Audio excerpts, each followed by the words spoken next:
ሰላም ሰላም ክብራትን ክብራንን ናይዛ ቻናል ዝኾንኩም ከመይ ኣለኹም ኣብ ዘለኹምዎ ሰላምን ቅሳነትን እናተመነኹ ነዛ ቻናል ሓደሽቲ ዝኾንኩም ሳብስክራይብ ጌርኩም ናይ ደወል ምልክት ብምጽዓን ቤተሰብ ኩነይኹም ቤተሰበይ ድማ ንትቡኒ ሓገዝ ሃናጽ ትብልዎ ርእቶታትኩም ኣዝየ እየ ዘመስግን። ንቐጻሊ ድማ ኣብ ጎነይ ኮይንኩም ንክተበራታትዑኒ ንኽተተባብዑኒ በትሕትና እላበወኩም ክብራት ተኸታተልተይ እምበኣርከስ ኣብ ዝሓለፈ ብዛዕባ ህንፃ መሳርሒ 140 ካሬ ገዛ ወይ ድማ ን3 ክላስ ክንደይ ካሬ ሰራሚክ ይውድእ ዝብል ሰሪሐ ነይረ። ዘይረአኹም ድማ ሓሊፍኩም ከይከውን ክጠቕመኩም እዩ ኣቲኹም ረእይዎ ኢኹም። ናይ ሎማዓንቲ ቪድዮ ድማ ብዛዕባ ቢትሮታት እዩ። ቢትሮ ዕዳጉኡን ን140 ካሬ ገዛኸ ክንደይ ካሬ ቢትሮ ይውድእ ዋጋኸ ክንደይ እዩ ንካሬኸ ብክንደይ እዮም ዝሰርሕዎ ዝብልን ካልኦታትን ክኸውን እዩ። ቪድዮ ክሳብ ዝውዳእ ሓቢርኩምኒ ተኸታተሊኹም ቪድዮ እንድሕር ፈቲኹምዎ ድማ ላይክ ጌርኩም ጀምርዎ። ላይክ እንድሕር ጌርኩም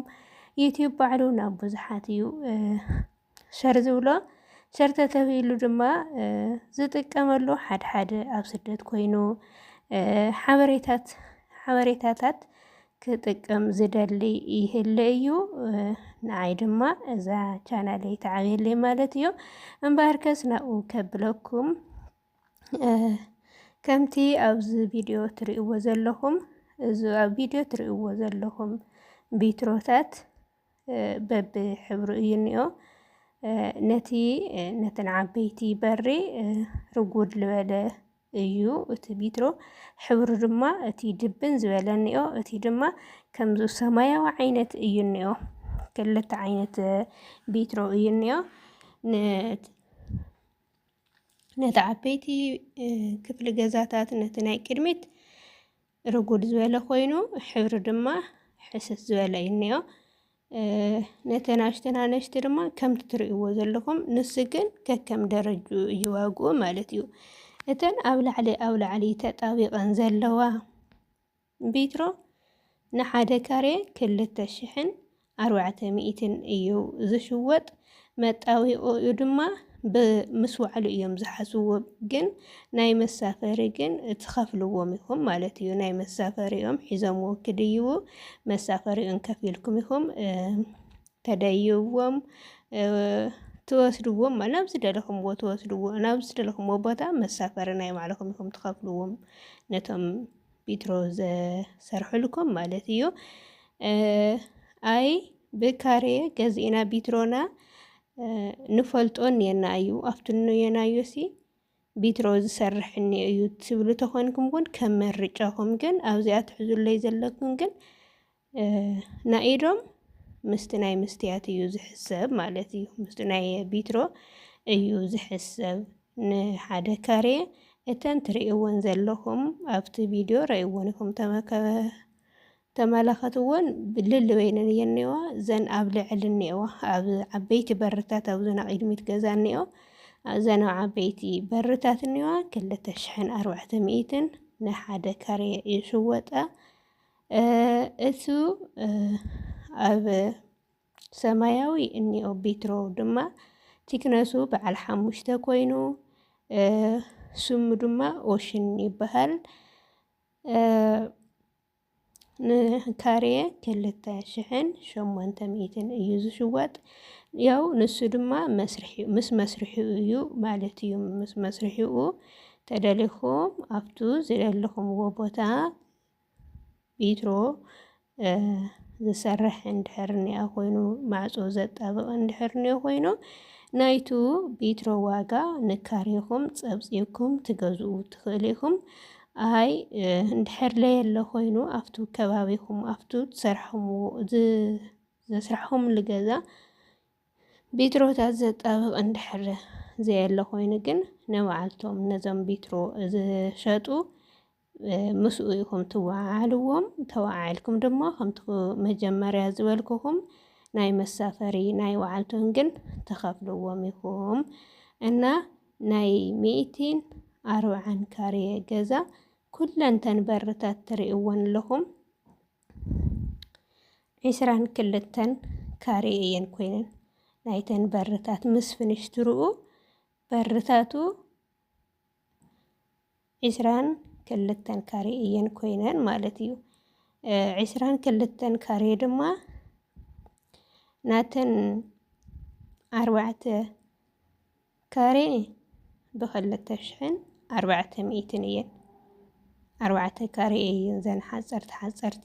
ወዲአን እኒአዋ 4 ካሬ እየን እተን 18 ካሬ ድማ ናይ ፍንሽትራ ናይቲ በርታት እኒኡ ከምዘው ትሪእዎ ዘለኹም በተለይ ኣብዘን ዓበይቲ በርታት እኒአዋ ንሳተን እየን ተን ካሬ ወሲደን ማለት እዩ እና 140 ካሬ በርታቱ ቢትሮ ክንደይ ካሬ ከም ዝወድአ እዚኣ ትመስል ነይራ 22 ካሬ ወዲኡ ይብለኩም ናይ 4 ካሬ ብ2400 ናይ 18 ካሬ ድማ ብ2800 ተገዚኡ እቲ ቢትሮ ግን ብጣዕሚ ደስ በሃሊ እዩ ቀዳማይ ደረጃ ቲክነሱ በዓል 5 እዩ ቲክነሱ ክብለኩም ተለኹ ርጉዶቱ ወይ ከዓ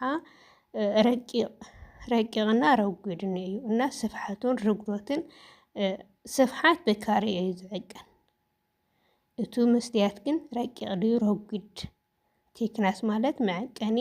ናይቲ መስትያት እዩ እና ቲክነስ በዓል 5 ቲክነስ ስሙ ድማ ኦሽን ይበሃል ደስ ዝብል መስትያት እዩ ክፅብቕ እና በዚህ አጋጣሚ ድማ ሓንቲ ሓፍተይ ኣብ ስደት ኮይና ዝሰርሐቶ ገዝኣ እዩ መርቕዋ ኢኹም እንኳዕ ደስ በለኪ ጀሚርኪ እስካብ ትፍፅሚ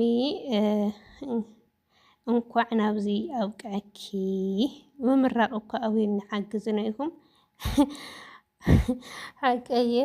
ምራቕ ኣብዩ ንሓግዝነ እዮም ሓግዝነ ኢኹም ክብራት ተኸታተልተይ እንኳዕ ጀሚሩ ብሰላም ኣፈፀመኪ ስደትኪ ድማ ይሕፅረልኪ ናብ ገፅ ዓድኺ የበልኪ ኣብ ዓድኺ ተዕርፍሉ እፎየልኪ ትድቅስሉ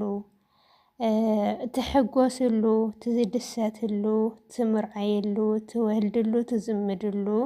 ገዛ ቤት ኣንበሳ ይግበረልኪ ዝሓፍተይ ማዕረይ በዚህ ኣጋጣሚ እንኳዕ ደስ በለኪ ከምኡ ገይሩ ናይ ዳሕረወት ኣሕዋትኪ ናይ ኣብ ተዕሽሙ ዘለዋ ኣብ ቦታ ምግዛእ ዘለኽን ኣሕዋተይ ኣብ ሰረት ዘለኽን ካብ ሰረት ልዕል ኣቢልክን ዘለኽን ድማ ከምኡ የፈፅምክን ፍረፀማኽን እግዚኣብሔር ኣምላክ የሃብክን ኣጆኽን ክበፅሖ እየ እንድሕር ኢልካ ሓደ ነገር ክበፅሖ እየ ክሰርሖ እኒ መን ካብ መን ይንእስ መን ዳኑ ኣነሲ ክኽእል እየ እንድሕር ኢልካ ዘይከኣል የለይ ዘይበፅሕ የለይ ዘይስራሕ የለይ እና ኣጆኹን ተስፋ ኣይትቑረፃ ኢኽን ተስፋ ኣይትቑረፃ እና ጎቡዛ ዘውፅአና ዕላማ ንፍለጥ ክብራት ተኸታተልተይ በዚህ ኣጋጣሚ ዘውፅአና ዕላማ ንፍለጥ ዕላማና ኣሳኺዕና ግዜ ተይሰደደትና ዓድና ክንኣቲ ግድን ኩሉ ገዛ ገዚእና ኩሉ ክንሰርሖ ኣይኮነይ እኹላት እየን 3 ክላስ ሻወር ሽንቲ ቤት ጌርካ እኹላት እየን በቃ ዓለምሲ ሓደ ሲ ሕስብ የብሎም ሞይ ከመይ መስለኩም ክብራት ተኸታተልተይ ሓደ ሰብ ስደት ይወፅእ መጀመርያ ንእሽተይ መናገድያ ከም ሓዝኩ ትብል መናገድያ ትትሕዝ ድሕሪ መናገድያ ከዓ መናገድያ ሓይዘሲ ኣብ ገዛ ኸራይ ደ ክነብር ዋይ እስኪ ኢልና ቦታ ይግዛእ ዋይ ቦታ ይግዛእ እምበይ ወላ ሓንቲ ክላስ ሰርሐ ዓደይ ክኸድ እየ ንብል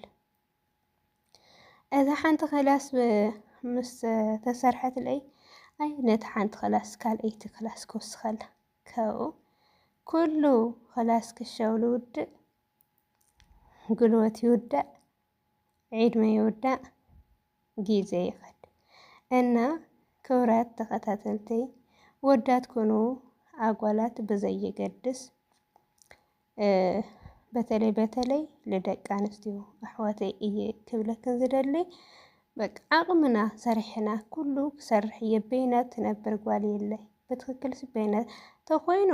እሰይ ከምና ባዕልካ ልመስልዎ የለይ ተዘይ ኮይኑ ግን በቲ ዕዳጋ ናይ ሕዚ እኒኦ እሞ ሙሉእ ገዛ ክሰርሕ እየልካ ክብድ ይብል እዩ ተተፈፂሙ ዶ እሰየ ግን ዓቕምና ልኽኣሎ ንስራሕ ኩሉ ኮምፕሊት ክሰርሕ እየ ኣይንበል ክልተ ኸላስ ሰለስተ ኸላስ ስራሕ ኣቢልና ዓድና ኸይድና ታይ ኣብ ዓድና ክንሰርሖ ንኽእል ኢና ንሕናስ ዓይኒ ላግፍሓና ኣብ ዓድና ኮይንና ክንልወጥ ኢና ኢልና ኢና ዘየእመንናዮ ርእስና ኮይንና እምበይ ኣብ ዓድና ክንልወጥ ኢና ኣብ ዓድና ሲ ክንሰርሕ ንኽእል ኢና እና ኩሉ ክሰርሕ እየ ኣይትበላ ቦታ እንድሕር ገዚእኻ ሲ በተለይ ኣብዚ ሕዚ ሰዓት ሲ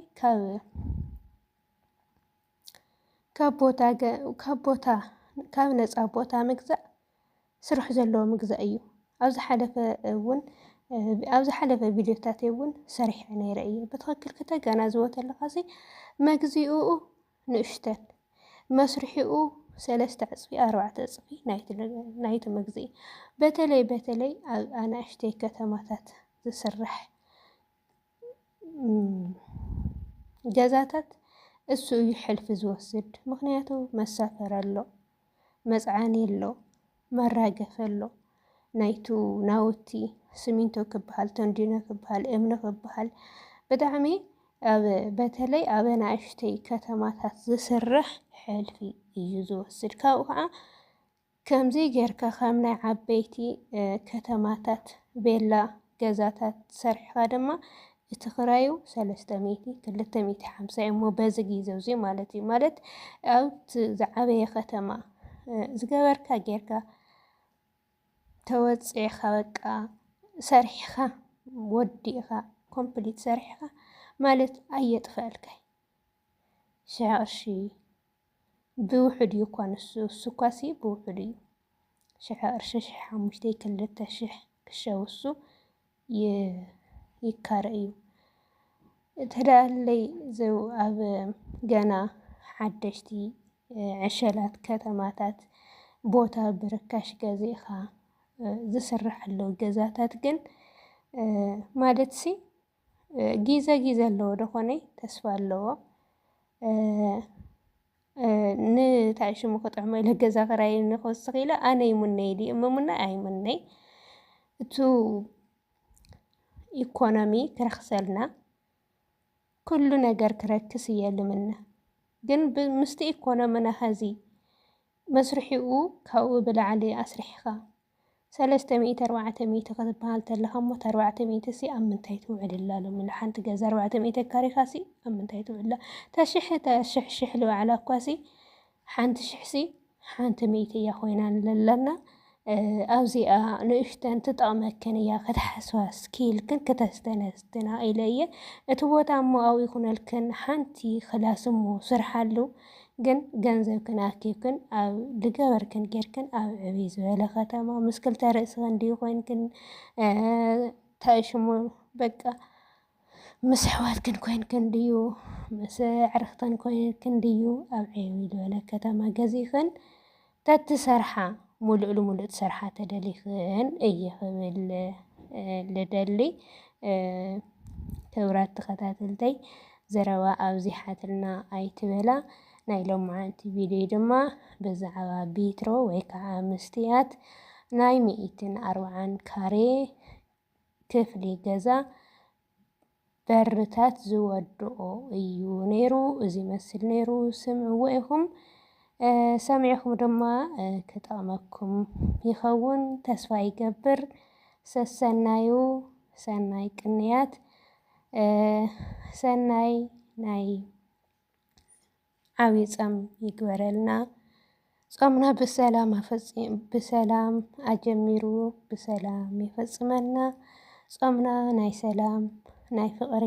ናይ ሓድነት ናይ እንካን ሃባን ናይ ምክኣል ናይ ዕርቅን ናይ ይቅርታን ጾም ይግበረልና። ብሰላም የጽንሐና። ክብራት ተኸታተልተይ ሰሰናዩ ብሓድሽ ቪድዮ ክሳብ ዝመጸኩም ሰናይ ቀኒለይ ክብራት ተኸታተልቲ